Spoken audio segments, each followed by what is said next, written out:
Balder, the radiant god of light, jolted awake, sweat running down his forehead.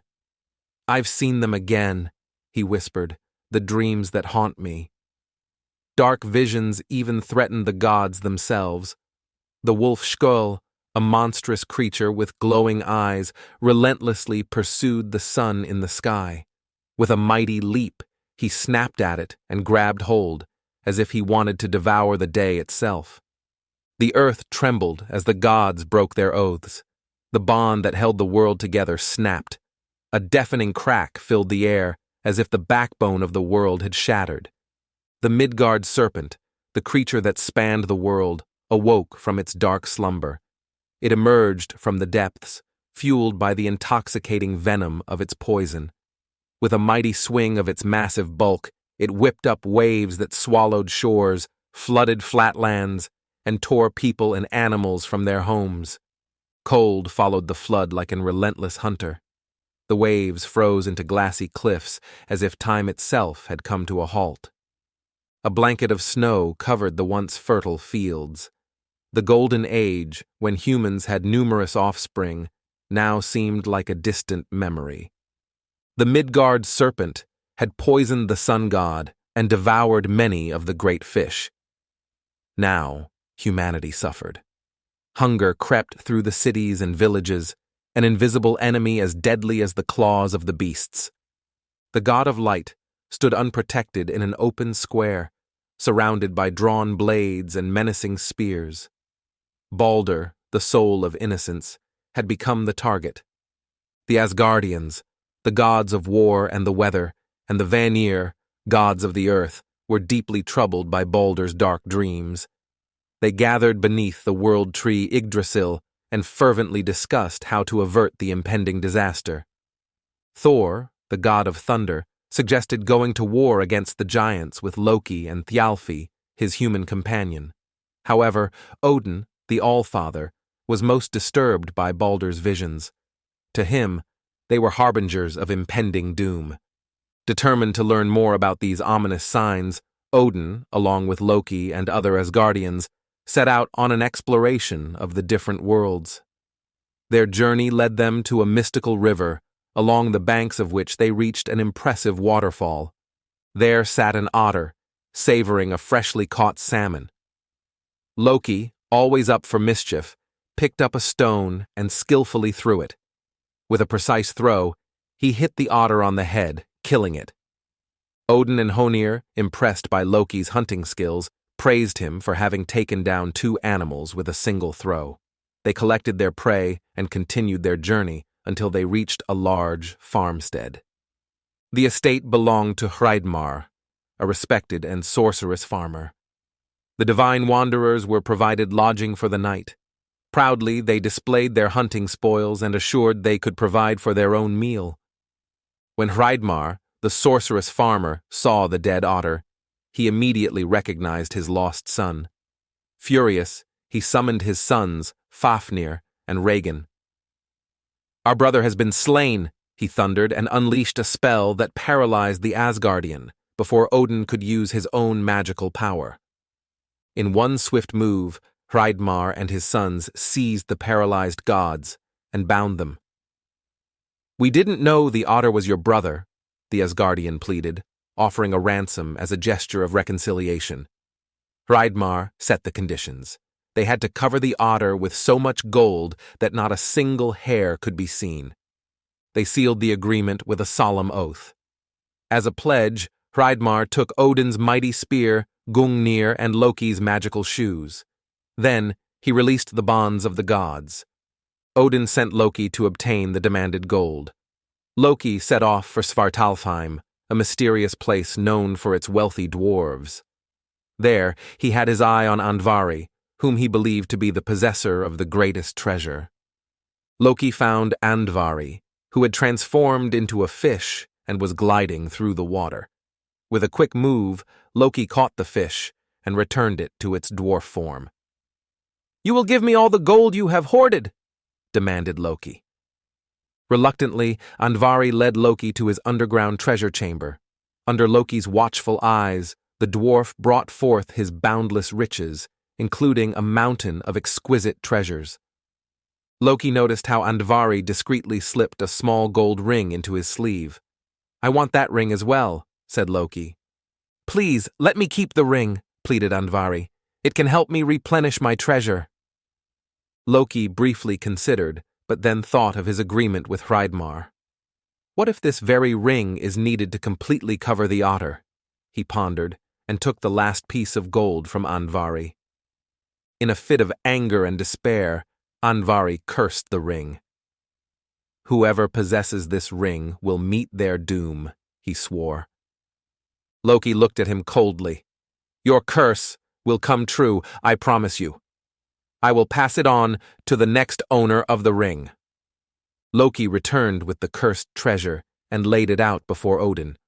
Odin was particularly interested in the small ring, which he recognized as extremely valuable, and immediately took for himself. The remaining gold was handed over to Hreidmar, the farmer. Hreidmar hastily stuffed as much gold as possible into the hollowed otter pelt and stood it upright. Then he piled the remaining gold around the otter until it was completely covered. "Is everything to your satisfaction now?" Odin asked.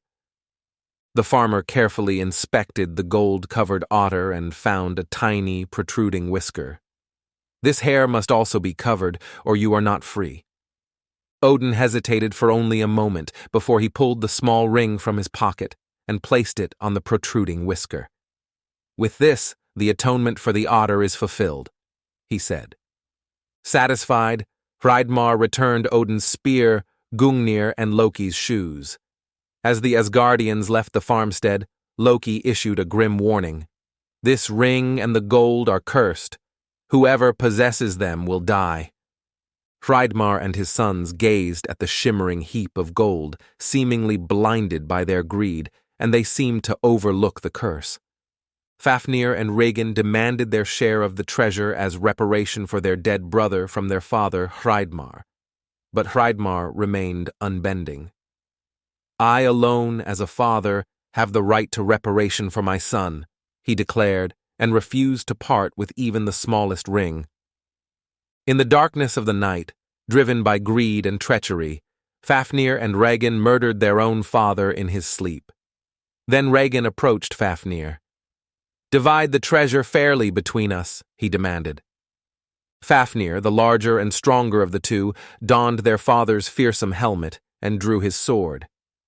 "I have slain our father to gain this gold," he threatened Regin. "Disappear, or you will meet the same fate as him." Regin, small but clever and skilled in craftsmanship, turned to his sister for advice. She advised him to politely ask Fafnir for his share, instead of threatening with a drawn sword. But Fafnir cast Regin out of the house. The two brothers had inherited the magical abilities of their father. Fafnir withdrew to a heath, dug a cave, and brought the treasure there. He transformed into a dragon, and henceforth guarded the gold. Meanwhile, Regin found refuge at the court of a king, where he worked as a master blacksmith. He took in the young Siegfried as a foster son, whose father had been murdered. Siegfried would later become one of the most famous heroes through his strength and wisdom. But that's another story. Siegfried became the most renowned hero of his time due to his strength and wise disposition. Regin told him of the injustice done by his brother Fafnir, who had seized the entire family fortune. Although Siegfried didn't value wealth, he promised to help Regin get his rightful share. Regin forged the sword Gram for him. It was so sharp that it cut through a floating wool fleece in the river as if it were water. With a single blow, Siegfried split Regin's anvil down to the wooden stump. Impressed by Siegfried's strength, Regin urged him to confront Fafnir. "Before I obtain gold, I must avenge my father," Siegfried replied. Regin convinced the king to provide them with a ship. They set sail with a strong crew and soon found themselves in a violent storm. As they reached a steep mountain range, they fought against the wind, and it seemed like their ship would be wrecked. At this critical moment, a man appeared on a rock and called for help. Although the boat was already struggling with the storm, Siegfried couldn't stand idly by. He decided to bring the man on board regardless of the danger they all faced. Siegfried docked and took the man on board, who later revealed himself to be Odin. The storm subsided, and Odin prophesied victory for Siegfried over his father's murderers. After a successful campaign, Siegfried and Regin returned to the court of the hospitable king. Once again, Regin urged Siegfried to confront his brother Fafnir, who was believed to be invincible. Regin advised Siegfried to dig a pit on the path from Fafnir's cave to a nearby water source. Siegfried did so, hid in the pit, and stabbed Fafnir in the heart as he crawled over it. Fafnir struggled briefly with death, then Siegfried leapt out of the pit. "Who are you? Who begot you?" Fafnir asked with his last strength. Siegfried did not reveal his name, fearing that the curse of a dying creature might harm him if it knew his name. "I considered myself invulnerable and didn't expect an attack," groaned Fafnir. "The gold will bring you ruin," warned the dying dragon. "The treasure belonged to someone else, your brother Regin," Siegfried replied. "Regin betrayed me," Fafnir whispered with his last breath. Hardly had the dragon's blood touched his lips when Siegfried suddenly felt like he could understand the language of birds. He listened and heard them chirping.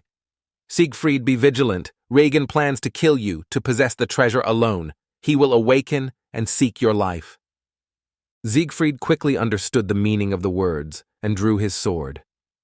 When Regin awoke and rose to fulfill his promise, he found Siegfried ready and watchful.